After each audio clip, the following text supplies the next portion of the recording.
তো এখানে ননদিনী আমার চিকেনটা বসিয়ে দিয়েছে অলরেডি।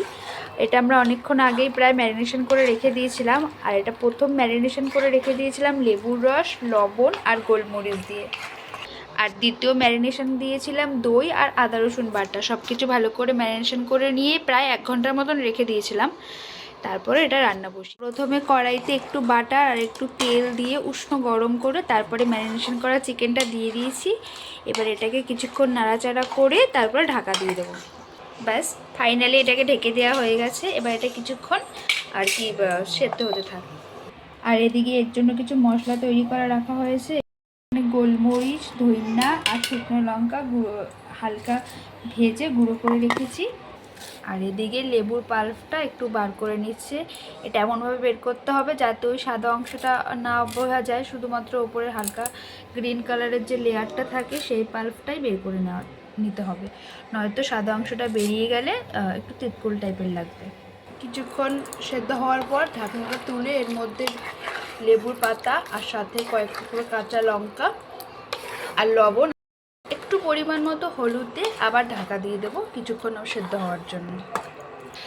তো আবারও কিছুক্ষণ পর ফিরে এসেছি।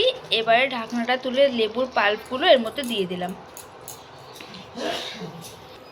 লেবুর পাল্প দিয়ে নাড়াচাড়া করার পর আবারও কিছুক্ষণের জন্য ঢেকে দেবো, ভালোভাবে যাতে সেদ্ধ হয়ে যায়। এবারে দিয়ে দিলাম পরিমাণ মতো একটু চিনি। চিনিটা দেওয়ার কারণ হচ্ছে যাতে একটু স্বাদটা বেড়ে যায়। সাথে একটু গোলমরিচের গুঁড়ো। এটা পরিমাণ মতো দেবেন, আপনারা যে যেরকম ঝাল খেতে পছন্দ করেন সেই সেরকমভাবে দিতে পারেন।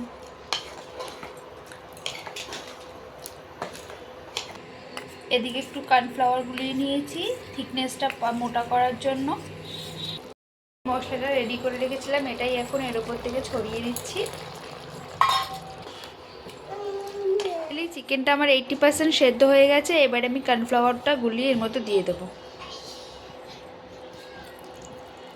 যাতে থিকনেসটা একটু ব্যালেন্সে থাকে। আমরা একটু গাঢ় গাঢ় পছন্দ করি, তাই থিকনেসটা একটু। তো কর্নফ্লাওয়ারটা দেওয়ার পর আরও কিছুক্ষণ ঢেকে রেখেছিলাম যাতে চিকেনটা ভালো মতন সেদ্ধ হয়ে যায় অ্যান্ড ফাইনালি পুরো রেডি হয়ে যায়। তো দেখো, প্রায় বলতে গেলে আমাদের চিকেনটা রেডি হয়ে গেছে। তো আমাদের লেমন চিকেনটা একদম রেডি সার্ভ করার জন্য।